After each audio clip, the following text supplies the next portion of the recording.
ating lahat? Na-bless po ba tayo sa buhay ng ating music team? Amen. So, let us thank God for their life, no? Patuloy silang nagsiserve kay Lord with their joy in their hearts. Amen? Amen? Saglit lang po.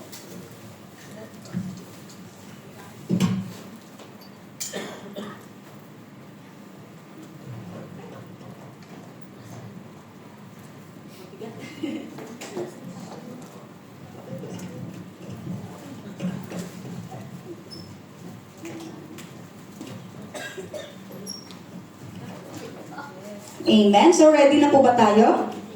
Parang ang lakas ng mic ko. Narinig po ba ako? Amen. So,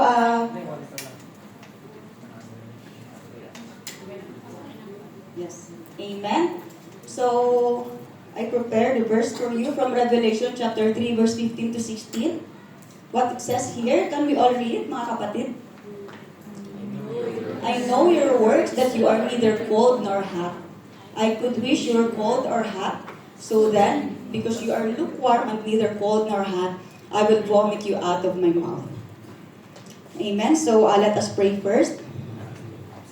Yes, Lord, our Heavenly Father, we praise you, Lord God. We honor you. We bless your name on high, Lord Jesus.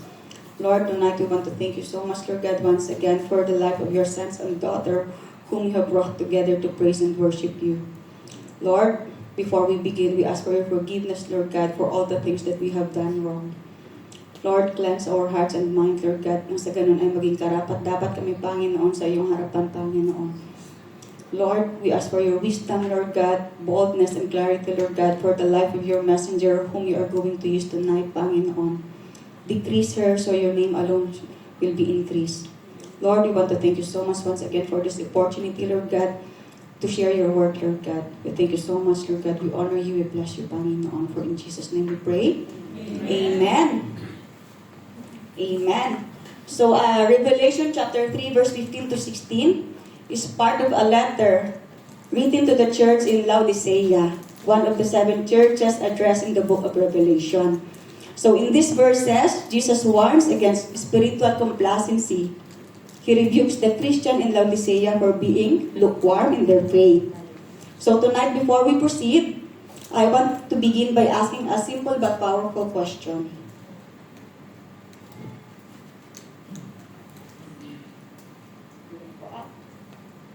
Ayun. So, how is your fire for Jesus? Diba, lahat po tayo relate dito. Has your fire for Jesus faded? Nakikita niyo po ba? Amen. So, imagine po, you've been in a relationship with someone for a while, whether it's for a friend, a spouse, or even a family member. Diba? And at the start, everything was very new and exciting. Amen? You couldn't wait to talk to them, spend time together, or share your thoughts and dreams. You feel that there is a connection. Amen po? That you are passionate and alive with love for that person. Amen? But over time, life happens. Nagbabago po. Bakit nagbabago? Because of work, because of responsibilities, the pressures of daily living. Amen? So, yung araw-araw nating pamumuhay at pagka-busy sa trabaho, di ba? Nagbabago siya. Yung relationship natin sa tao nagbabago. At first, maliit na bagay lang siya, hindi natin siya napapansin. Amen? Sa example sa mag-asawa, amen? Una, laging masaya, lagi kayong magkausap, di ba? Lagi kayong excited na kausapin yung isa't isa. Di ba? But over the time, nakakalimutan nyo na mag-text, yung mga tawag, hindi na nasasagot, okay lang kahit hindi mag-reply, di ba? Tapos baka yung anniversary, baka pati yung anniversary nyo, nakalimutan nyo na. Amen? Baka nakalimutan nyo yung mga anniversary ng mga asawa nyo, hindi pa naman. So, and before you know it, the relationship feels different already. Amen? You're not as eager to spend time with that person. And you start to feel distant. It's not that you don't care, but the fire isn't burning as brightly anymore. Amen po? Hindi na siya ganun yung kaalab. Yung pagmamahal mo sa kanya, hindi na ganun kaalab. Diba? There's a gap already, mga kapatid. Can we all relate to that? Nakaka-relate po ba tayo? Amen. nasa una lang talaga masaya. Amen? So in many ways, this is what happens to us spiritually. Diba? We start off our walk with Jesus full of passion, full of excitement, eager to pray and to serve Him, and to worship Him. Ganoon rin po ba tayo? Diba? Nung first join natin sa GGM, diba? Nung first join natin sa GGM, very on fire tayo sa Panginoon. Amen? So, excited tayong umatan ng discipleship, mag-practice at mag-serve kay Lord. Diba? Even mag-fellowship, excited tayo lagi. Pero ngayon, kapag nag-fellowship, walang nagre-reply sa GC. Kausap ko yung sarili ko, pastor. Amen? Hindi na sila ganun ka-excited mag-fellowship. Dati halos hindi tayo maghiwalay kapag nag-fellowship tayo. Ngayon wala nang nagre-reply sa akin sa GC, pastor, magli-left na talaga ako next time. Hindi, joke lang. Diba? Because over the time, nandyan na naman ang napakaraming distractions, diba? Kaya nagbabago tayo. Ano po yung mga distractions na yun? Yung mga trabaho natin, yung mga struggles natin sa buhay, yung sin natin, diba? And before we know it, we've lost that burning desire we once had for Jesus. Nawala na naman yung burning desire natin para sa ating Panginoon. Diba nakakalungkot yun? Nalulungkot ba kayo kapag alam natin na nagiging lukewarm tayo sa Panginoon? We're not as excited as before spending time in His Word. The fire na meron tayo for Jesus starts to dim. And we become lukewarm, not cold, not hot either. Amen? So, this isn't something that happens to a few people. It's a common experience po. Because even me, I experienced. That's why I end up in this topic. Hindi ko pa po topic yan ha. Tanong lang po yan. That's why I end up in this topic. Because I experienced being lukewarm. I already prepared my word months ago. Because they are sending the schedule of our preaching, diba? So, I already prepared it last month. But then, last week, I was sitting in my office table and then suddenly, this question ticked on my mind. Sabi ko sa sarili, nag-google ako, sabi ko, how can I return back my fire for Jesus? And I am searching that for myself. Because I feel like the fire within me, I lost it. Sabi ko, Lord, kasi nawiwili ako kakapanood kasi ng mga teleserye sa Kaya sabi ko, the fire within me, I lost it because of that bad habit na ginagawa ko. So I said, I am searching how to get back the fire for Jesus. That's why I end up in this topic. And then, suddenly sabi ko, parang kailangan ko siyang i-share kasi because maybe it's not only me that losing the fire. Amen? Kasi baka pati kayo kailangan nyo rin na ibalik yung fire sa puso nyo for Jesus. Amen po ba? Agree po ba tayo doon? Amen. So, in this book, in Revelation chapter 3, verse 15 saying, Jesus speaks to the church of Laodicea, saying, I know your works, that you are neither cold nor hot. I could wish you were cold or hot, so then because you are lukewarm and neither cold nor hot, I will vomit you out of my mouth. And Jesus used this real-life issue to describe the spiritual condition of the church in Laodicea. They thought they were spiritually rich, but Jesus saw their hearts as lukewarm. Diba? Akala ng Panginoon, spiritually rich tayo, pero nakikita ng Panginoon kung ano yung nasa puso natin. Alam niya kung lukewarm tayo o hindi. Kahit na itago man natin yun, Jesus knows our hearts. Amen? So, Jesus saw their hearts as lukewarm, neither passionate for Him, nor completely rejecting Him. Just like lukewarm water is unpleasant, Jesus said that a lukewarm faith is unacceptable. Amen? So, He said He would rather you be cold than lukewarm, sabi ng Panginoon.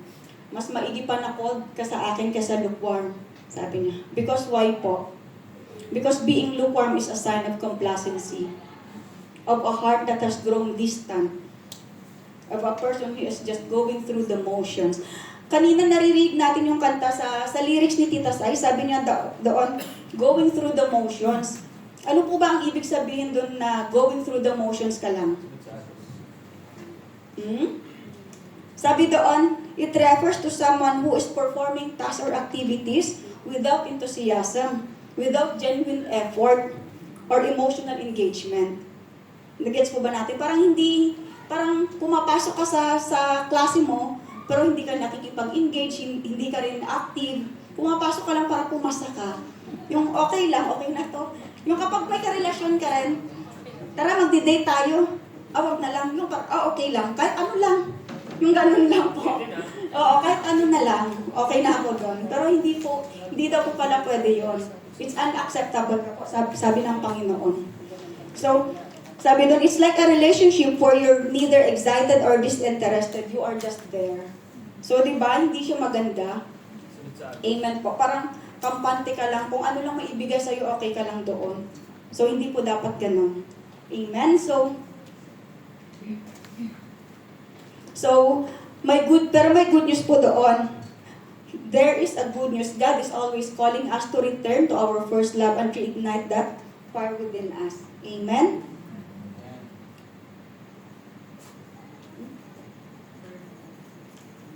So our topic for tonight is burn again, rekindling your passion for Jesus. Amen? God's desire is to rekindle the fire in our hearts, just like a couple or mag-asawa na magdi-divorce na sana pero naisalba pa. Ganun rin po ang gusto ng Panginoon sa buhay natin. Jesus wants us to return to that place of passionate devotion. Amen?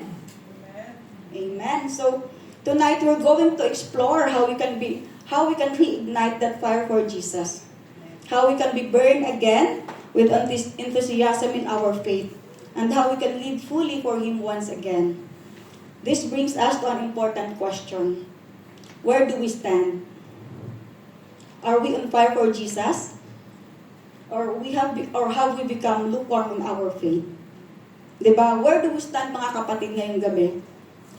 Let us ask ourselves kung saan tayo nakatayo. Diba? Where do we stand yung faith natin sa Panginoon? Are we still on fire for Jesus?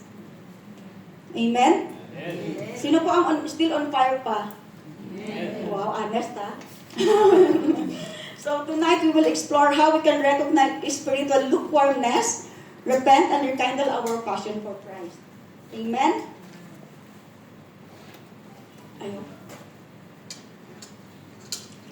In point number 1, sabi doon, recognize the lukewarm state. Amen?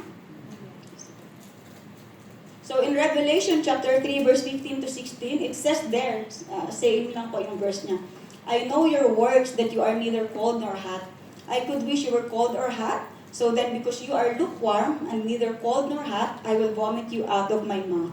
So in this verse, Jesus speaks directly to the church of Laodicea,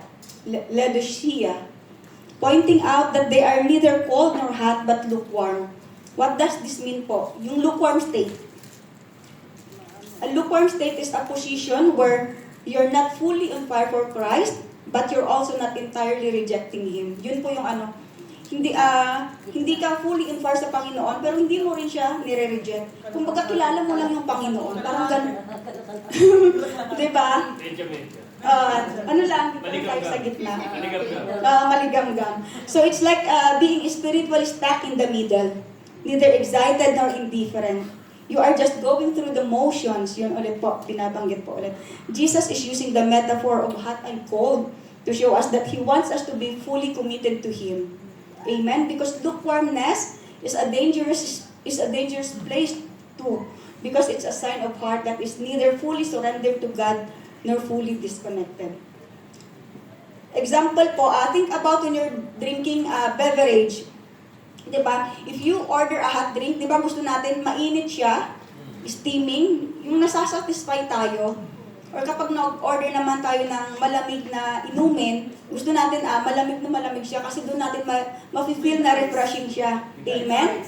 Because if not, mawawalan siya ng appeal sa atin, yung inumin na yon. It doesn't give you the satisfaction you are looking for. Amen po? Amen. So now apply that in your spiritual life, mga kapatid. God wants us to be alive for Him. Ayaw niya po, nahat ka ngayon tapos bukas ay nanlalamig ka ulit sa Kanya. Bukas nanlalamig na naman yung pananampalataya mo sa Kanya. God wants us to be passionately on fire for Him. not lukewarm. Ayaw niya po nakampante lang tayo or komportable lang tayo sa pananampalataya natin sa Kanya. Amen po? He doesn't want us to just go through the motions, yung showing up to church, yung saying the right words, pero yung puso natin, yung fire sa puso natin, it's not there.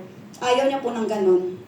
Amen? He wants us to feel the heat of His love, His calling, and His presence in our lives. Sabi nga sa Matthew chapter 22 verse 37, it says there,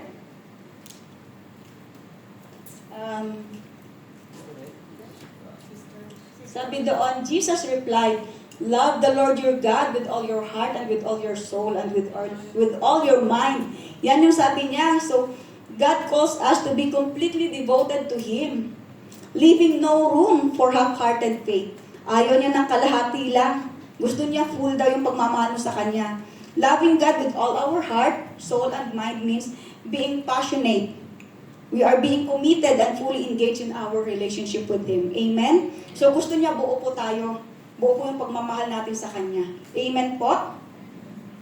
And tonight mga kapatid, take a moment to think about your relationship with Jesus. Ask yourself, tanungin natin mga sarili natin, am I on fire for Jesus? On fire pa rin po ba tayo? Do I still have the full passion and zeal for Him? Am I still the same the first time I have loved Him? Ganun pa rin ba yung pagmamahal ko sa Panginoon the first time na nakilala ko siya? Is the passion still there? Nandun pa rin po ba yung passion natin? Or have I become comfortable, complacent, and just going through the motions? Ngayong gabi, mga kapatid, napakaraming tanong ang tatanungin nyo sa sarili nyo. Kung yung pa rin ba kayo sa Panginoon, kung yung passion nyo pa rin sa Panginoon ay nandyan. Kung yung pagmamahal nyo pa rin sa Kanya, the first time you encounter Jesus is still there. Amen? If you recognize that you are in a lukewarm state, kaya nga sinasabi doon, recognize your lukewarm state. Because do not stay there. Sabi doon, dapat ma-recognize mo kung nasa lukewarm state ka na. Kasi dapat hindi ka mag-stay doon. Amen po? Amen. Jesus doesn't point out the condition of the Laodicean church to condemn them, but to call them back to Him. Amen? Nagets po ba natin? Kaya sabi ng Panginoon, dapat ma-recognize niyo kung lukewarm kayo sa akin. Hindi ko kayo pinakondemn, but I am calling you back to me. Amen? Tinatawag po muli tayo ng Panginoon na bumalik po tayo sa Kanya. Amen po? He desires a passionate, devoted relationship with us. Not one where we simply going through the motions. Amen? So if you are feeling lukewarm, this is an opportunity to ask God to rekindle the fire in your heart and help you return to that place of passionate devotion. Amen? So what should we do if we find ourselves lukewarm? Ano po yung gagawin natin if we find ourselves lukewarm? In number 2, reignite the passion through repentance. Amen? Repentance daw po. So, reignite the passion through repentance. In Revelation chapter 3 verse 19, number 2 point na po tayo. Mabilis po ba? Oo. Anong oras na ba? 9. Dapat. Pero may nakuha po tayo mga kapatid. Naintindihan natin. Babalik tayo sa from the top. Okay lang. So, sige. In Revelation chapter 3 verse 19, as many as I love, I rebuke and chasten. Therefore, be zealous and repent. So, Jesus doesn't leave us in a state of spiritual complacency. In Revelation chapter 3 verse 19, He offers a solution. Ano po yung solution ng Panginoon? Ano sabi dito sa point number 2? So, the solution is repentance. Amen? So, what exactly does repentance mean? Repentance isn't just saying sorry for the things we've done wrong. Hindi po ibig sabihin nun na kapag nag-sorry ka na ay okay na. Di ba? Okay na to. Babalik na ulit ako sa dating ako. Okay na to mga kapatid. There is much deeper than that. Repentance means turning away from the things that have caused us to become spiritually cold and indifferent. Kuha po ba natin? Sabi doon, turning away from the things na nagbukos ng pagiging lukewarm natin spiritually. Ano po ba ang nagkukos sa atin ba't naging lukewarm tayo sa Panginoon? Ano? Sin. Amen. Yun yung sin natin, ang mga maling ginagawa natin, kaya naging lukewarm tayo sa Panginoon, di ba? Kaya tayo lumalayo sa Kanya, kaya tayo nagkakagap sa Kanya. It's because dahil sa maling ginagawa natin. Amen? Dahil nahihila tayo ng mga maling gawain dito sa mundo. Kaya nga sinasabi dito, turning away from the things. Talikuran daw natin ang mga ganong gawain. Sorry po, parang nawala na akong boses. Sorry. Kaya sinasabi dito, turning away from the things. Talikuran po natin ang mga ganoong gawain. When Jesus calls us to be zealous and repent. Ano po yung ibig sabihin ng zealous? Zealous daw, strong desire or highly committed or passionate ka sa isang bagay. I remember years back ago, when Pastor Serafin told me that the feelings I have is zealous when there is an issue before. And then, I get angry, I get mad. But because I have this, kasi church ko to, ipaglalaban ko to kahit anong mangyari talaga, sabi ko. Diba? So Pastor Serafin told me that the kind of feeling that I have is zealous. Because, church ko to, ipaglalaban ko talaga to kahit anong mangyari. Diba? Thank you po.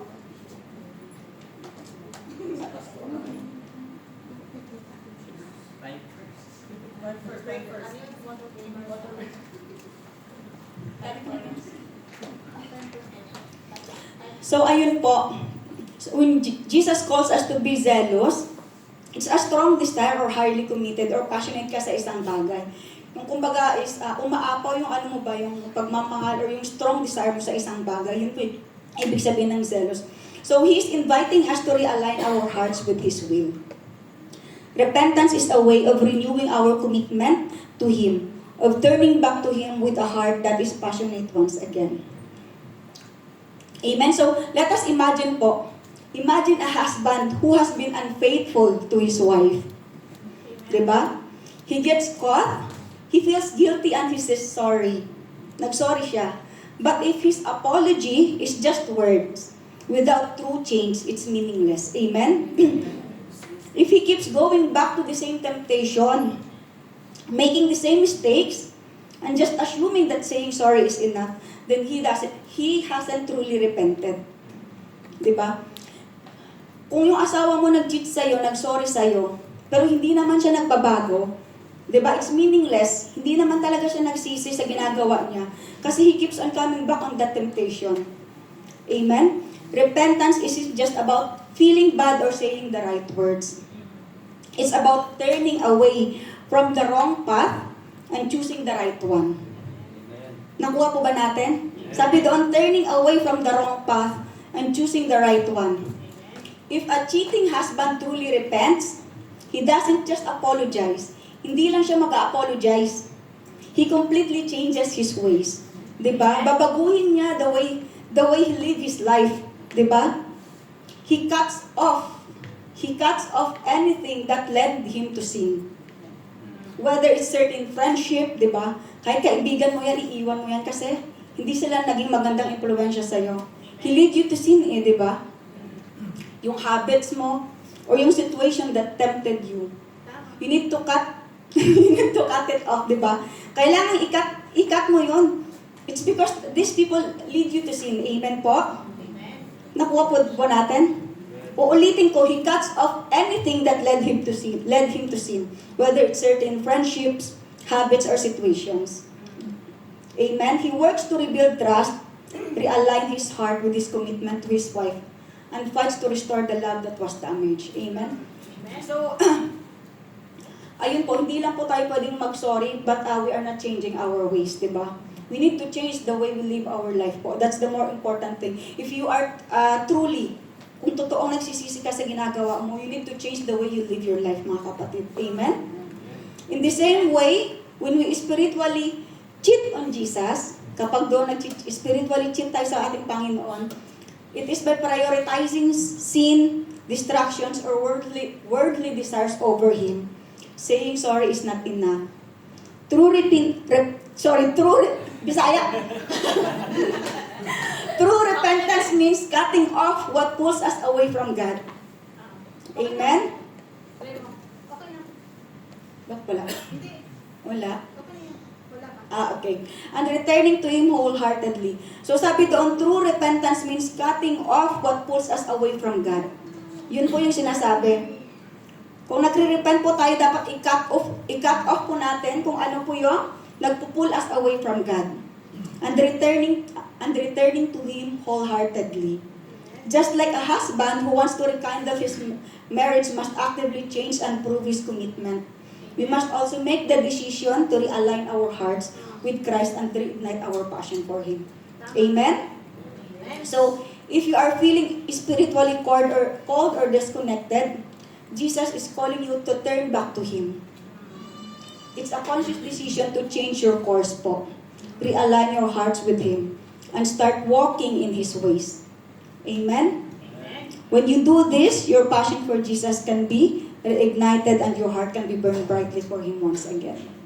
Amen? So, gusto po ba natin yon mga kapatid? At hindi lang po yun. Ayun po, true repentance means cutting off what pulls us away from God. Amen?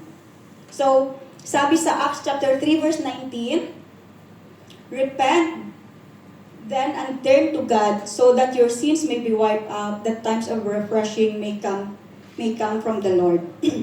Amen. So this verse reminds us that turning back to God brings spiritual revival. When we sincerely repent, God restores and reignites our passion, filling us with this refreshing presence. Amen. So sino po ang gustong ma-refresh? Amen. Amen. Lahat tayo gustong ma-refresh, di ba? So repent na. If you want to get refreshed, repent. Repent na. Amen? So, and tonight mga kapatid, think about your own life. What has distracted or called your love for Jesus? Ano po ang nakapagpa-distract sa inyo that makes your love cool down for Jesus? Diba? Ano po yung nakapagpa-distract sa inyo na bakit nanlamig kayo bigla sa Panginoon? Diba? Has sin entered your life and still your passion for Jesus? Pumasok po ba yung sin sa buhay nyo? At dinakaw niya ang passion mo para sa Panginoon? Mga kapatid? So it's a question po para sa mga sarili natin yan. It's a personal question para sa ating mga sarili mismo na tayo rin mismo ang makakasagot po. Amen? Or the distractions that the world is giving you. Masyado na ba tayong nahihila ng mga gawain dito sa mundo? Mga kapatid, di ba? Dahil kapag nahihila na rin tayo ng gawain dito sa mundo, madidistract talaga tayo. Amen? Ano pa po? Ano pa po ang nag-cause kung bakit nanlamig tayo sa Panginoon? So, it's a question po para sa ating lahat yan ngayong gabi. Amen? So, repentance means you recognize where you've gone off track. It's about honestly facing the things that have caused you to drift away. Dapat maging honest tayo at harapin kung ano po ang nag-cause sa atin to drift away from our Lord. And make a conscious decision to turn back to Jesus with a sincere heart to reignite the very love you once had for Him. Amen? So, when we repent, we're not just asking for forgiveness. We're making the decision to restore our first love. Amen po? To return to that place of passionate devotion to Christ. So this is the key to reigniting the fire, is choosing to turn away from what has kept us distance and turning back to the one who can rekindle our heart. So we need to turn back po. Kailangan po natin bumalik muli sa Panginoon at i-rekindle ang heart po natin sa Kanya. Amen po? So, in point number 3, am I going so fast? Pero naiintindihan niyo po? Amen. Mabilis po ba ako mga kapatid? Or okay lang? Sabi okay lang daw. Amen. So in point number 3, rediscover your first love. In Revelation chapter 2 verse 4 to 5, it says there, "Yet I hold this against you. You have forsaken the love you had at first. Consider how far you have fallen. Repent and do the things you did at first. If you do not repent, I will come to you and remove your lampstand from its place. So in this verse po, Jesus speaks to the church in Ephesus and points out that while they are doing many good works, they have forsaken their first love. Ano po yung ibig sabihin ng first love dito? What is this first love means po? Ano po yung minimin nila dito? Ano po ba yung first love natin dati? It refers to what? It refers to the passionate, intimate love we had for Christ when we first believed Him. Amen? Yun po yung ibig sabihin ng first love. Yung first love po natin is yung pagmamahal natin sa Panginoon, ang pagiging passionate natin sa Kanya.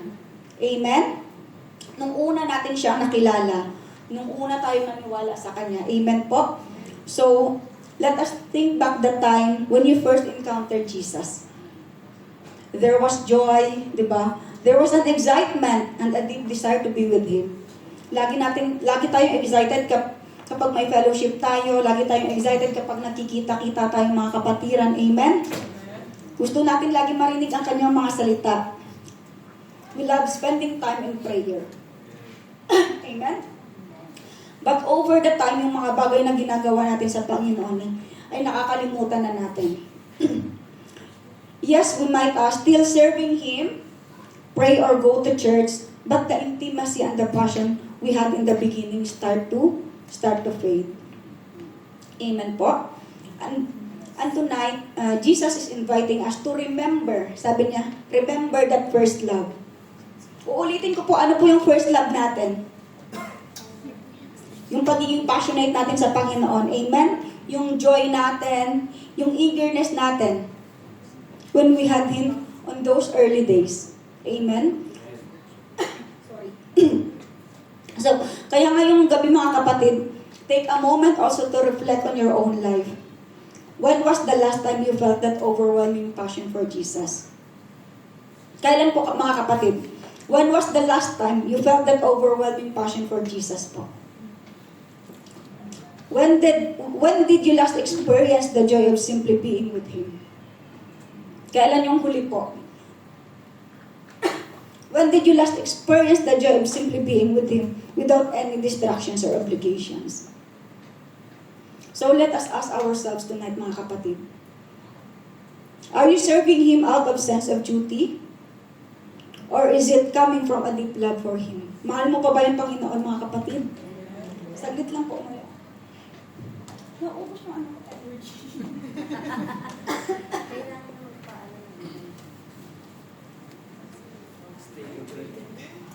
Water break.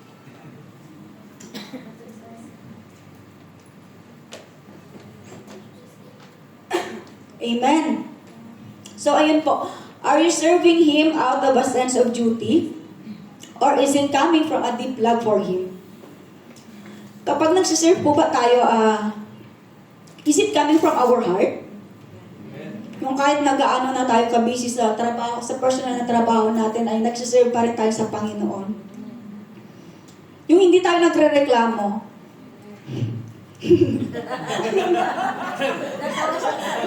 Baka ako yun. Hindi naman ako nagre-reklamo, pastor. Gusto ko lang ng support. Ang hirap kasi humingi ng support minsan, pastor. So, you know. Parang, sabi ko, mamamatay yata ako kakaserve kay Lord. Ito yata kamamatay ko. No. So, ayun lang po mga kapatid. When we serve God, ano talaga dapat, yung pagmamahal natin sa Kanya ay ano talaga, puro, di ba? We are serving Him because we love Him. Amen po? Amen. Amen. So, ano tayo dyan mga kapatid? So, Jesus is inviting you to return to that first love, to reignite that passion for Him. And to do this, we must go back to the basic po. Balikan po natin ang mga panahon kung paano natin siya unang minahal at nakilala. It is by spending time in prayer with Him. Amen? So, in everyday na buhay natin sa umaga or sa gabi, yung before we start our day, di ba, nagpe-pray tayo. Are we praying? Yes. Of course, we pray for protection, di ba? Kasi kailangan natin yung sa buong araw natin na pagtatrabaho. Amen? At least we connect with God. Amen? Reading His Word. So, napaka-importante rin talaga na we read the Bible. It's because honestly, kapag hindi ako nakakabasa talaga without feeding, parang kapag sinabihan ako ni pastor na, sis, ikaw mag-pray, kapag wala akong feeding, wala rin akong masasabi. 'Di ba? Kasi, ano ba yung mga nabasa ko? Kasi wala akong nabasa so there's no word talaga na lalabas sa iyong mga labi kasi hindi ka nagbasa ng sa kanyang mga salita. So it's really important that we read the Bible, mga kapatid. Amen? Worshipping from a heart of love. So when we worship the Lord, dapat galing yun sa puso natin. Amen? And allowing ourselves to feel that same excitement we had when we first met Him. Amen? So, reigniting our passion for Jesus doesn't necessarily mean doing more. Hindi po kailangan na marami tayong ginagawa. It means loving more po. Yun po yung importante sa ating Panginoon. It means taking the time to connect with Him on a deeper level and allowing that love to overflow into everything we do. Amen po? Amen. So, iuulitin ko lang po rediscover your first love. So, napaka-importante talaga na mag-connect back tayo sa ating Panginoon kung paano natin siya unang nakilala. Amen? Ang first love natin is, lagi nating tandaan yung pagiging passionate natin sa Panginoon, yung love natin at yung eagerness natin when we first encountered Jesus. Amen? And tonight, magko-conclusion na po tayo. As we come to the end of this message po, I want to remind you that God desires for us is to burn with passion for Him. It's so easy to let life's distractions, busyness, and even our own complacency cause our fire for Jesus to fade. But today, we've seen that Jesus doesn't want us to remain in that lukewarm state. He wants us to reignite the fire in our hearts, restore the zeal we once had, and bring us back to our first love. Amen. And the good news is that no matter where we are in our faith journey, God is always calling us back. He is always ready to help us recognize our lukewarm state, to guide us in repentance, and to restore that intimate love we had for Him when we first believed. Let's not let our hearts grow cold or indifferent. Instead, let us intentionally choose to reignite the fire within us. In conclusion po, wake up to lukewarmness. Don't let your faith grow cold. Recognize when you're just going through the motions and make the decision to reignite your passion. Don't ignore the signs, mga kapatid. Wake up to the reality that a lukewarm faith is not what God desires for you. Make the decision today to reignite that passion and fervor for Jesus once again. Number 2, turn back with repentance. Repentance isn't just saying sorry. It's making a U-turn in your heart and returning to the fire of first love. Repentance is a heartfelt decision to turn away from distractions, from sin, and the things that have caused you to lose your zeal for Christ. It's not just feeling bad about where you've gone astray. It's a commitment to return to the very love of your first encounter of Jesus. Repentance brings you back to alignment with God's will and helps you reignite that deep passion. In number 3 po, rekindle your first love. Remember that initial spark when you first encountered Jesus? Go back to that joy and excitement and let it fuel you once again. Think back of the joy, the excitement, and the passion you had when you first met Jesus. There was a deep hunger to know Him more, to spend time in His presence, and to serve Him with all your heart. Go back to that place of wonder and love, and let it fuel you once more. Rekindling your first love means prioritizing that intimate connection with Christ above everything else. So take away po, God is calling us to reignite the fire within our hearts. Let's stop settling for a lukewarm faith and choose to burn with passion for Christ again. The fire isn't gone. It's waiting to be rekindled. This week, let's reflect, repent, and reignite our love for Jesus. Amen? So, mga kapatid, I have a message for you tonight. What it says here? Don't leave this place the same. Live here with a heart that burns for Jesus. Amen? So as we close tonight, I want to encourage you to take this message to heart, mga kapatid. The Igniting Our Passion for Jesus isn't a one-time event. It's a daily choice. Each day, we have the opportunity to wake up, reflect on our hearts, and intentionally turn back to Him with renewed devotion. Let's commit to pursuing God with all our hearts, to living with fervor and passion for His kingdom. The fire is there. Let's keep it burning brightly. Amen?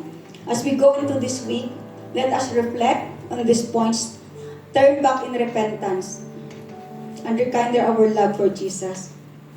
God is with us every step of the way, ready to light that flame in us again. Amen? Amen.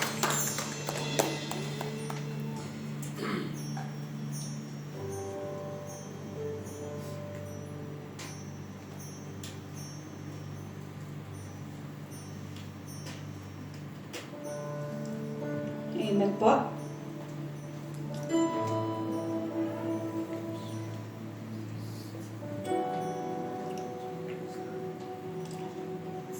Yes, Lord. Our Heavenly Father, Lord, tonight, Lord God, we thank you so much, Lord God, for the revelation, Panginoon, Lord God, na ibinigay mo po sa amin ngayong gabi. Lord, thank you for reminding us, Lord God, with your word tonight, Panginoon. Lord, we know, Lord God, that there are times, Lord God, that we become lukewarm, Panginoon, Lord God, sa pananampalataya namin sa inyo, Panginoon. But we thank you so much, Lord God, for always reminding us, Lord God, that you are always there, Lord God. You are always there, Panginoon, Lord God, to give us, Panginoon, Lord God, the heart, Panginoon, Lord God, the burning desire, Panginoon, Lord God, sa puso namin, na ibalik mo po ang fire namin sa inyo, Panginoon. Lord, thank you so much, Lord God, for your love na patuloy pong ibinibigay sa amin, Panginoon. Lord, we are here tonight, Panginoon, Lord God, surrendering everything to you, Panginoon, Lord God. Lord, ang mga maling ginagawa namin, Panginoon, Lord God, Lord, we surrender it to you, Panginoon. We ask for your forgiveness, Panginoon, Lord God. And we want to thank you so much, Lord God, sa patuloy, Panginoon, Lord God, na pagtanggap sa amin, Panginoon, at sa mga maling ginagawa namin, Panginoon. Lord, thank you for your love, Panginoon, Lord God, na patuloy pong ipinaparamdam sa amin, Panginoon. Lord, dalangin namin, Panginoon, Lord God, sa buhay ng iyong mga anak, Lord God, na patuloy kaming magsilbi sa inyo, Panginoon, Lord God, with that burning desire, Panginoon, Lord God, na ang fire sa puso namin, Panginoon, Lord God, ay hindi mawala, Panginoon, Lord God. Lord, help us, Panginoon, Lord God. Tulungan mo po kami, Panginoon, Lord God, na hindi kami mawala, Panginoon, Lord God, sa kung ano man po, Lord God, ang gusto mo sa buhay namin, Panginoon.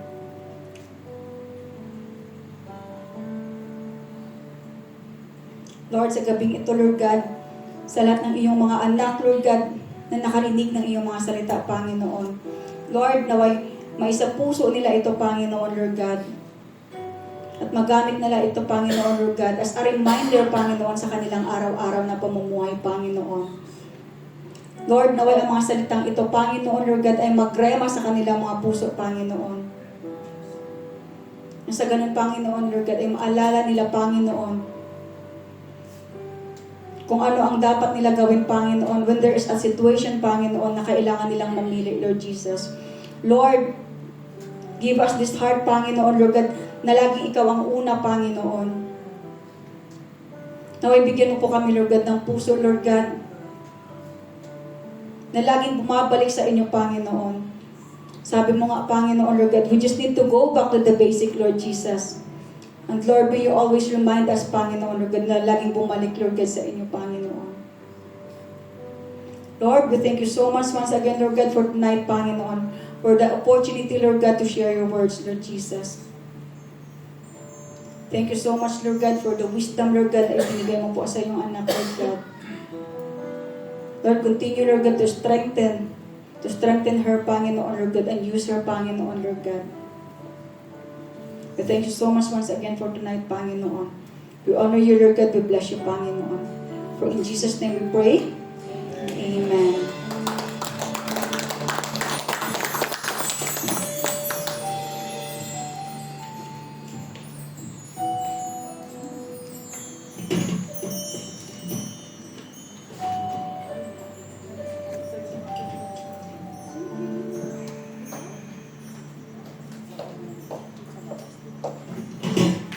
Amen. Are we all blessed po? Ano, bakit naman napakalungkot natin? Are we all blessed? Amen. Ang ganda nung message na talagang nakatamaan. Sinong natamaan dito?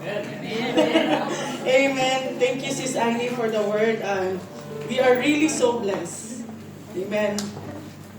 It was indeed a powerful reminder to all of us, right? Amen? Amen. Ano po yung natutunan natin? Ano po yung natutunan natin sa sinabi ni Arnie kanina? Or papalikin ko si Arnie, start from the top ulit tayo. Amen. Sabi doon kanina ni Arnie, it is really a time to reignite our passion for Jesus. Andun man yung time na nawawala tayo, na yung dim natin, yung fire natin sa Panginoon, nagdidim siya. Ewan ko, naiiyak ako nung medyo naramdaman ko din kasi alam niyo yun yung andun talaga yung mga pagod natin kapag yung sa trabaho, sa pang-araw-araw natin pamumuhay. Andun yung talagang nararamdaman natin yung pagod. And andun yung pagka may mga